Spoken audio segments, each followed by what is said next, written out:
Hi, my name is Jamie Miller. I'm a PADI instructor and I work at Abyss Scuba Diving in Sydney.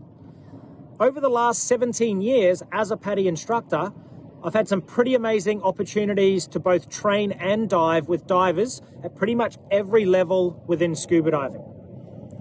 Now, whilst that experience has been amazing in itself, one of the other unknown or less known benefits, or let's call them perks, of being a PADI instructor is the ability to travel and dive in some pretty amazing destinations. Now, whether this is leading dive groups or diving personally, there are some pretty amazing spots that you can get to. And I thought I would just share with you some of those destinations that I have been personally able to visit during my time.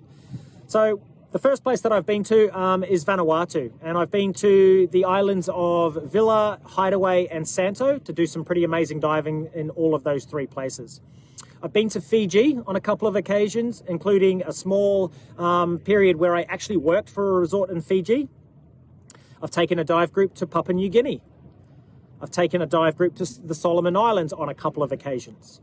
I've been lucky enough to take dive groups to Micronesia, to the islands of Palau and Truk, or otherwise known as Truk Lagoon, which is one of the wreck diving meccas in the world. I've dived in Indonesia, in Bali, in Raja Ampat, which is one of the less known and most spectacular places that you can dive. I've dived in Malaysia on the island of Sipadan, which is also a very, very amazing place to dive. I was lucky enough to take a dive group to Bikini Atoll, which is a very small, unknown area. Very few people ever get to visit.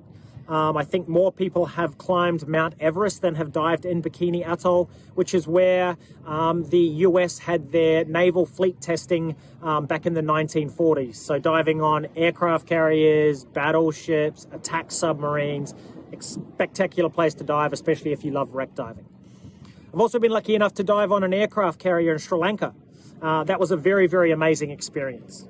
Okay, and I've also taken dive groups to the Philippines to dive some pretty amazing spots there as well.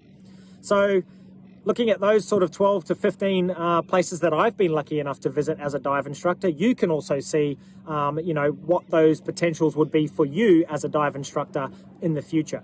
So if becoming a dive instructor is something that you have been thinking about, or it's something that you would like to investigate, even as just an in-between sort of gap year travel option, then you can see what opportunities would be available to you.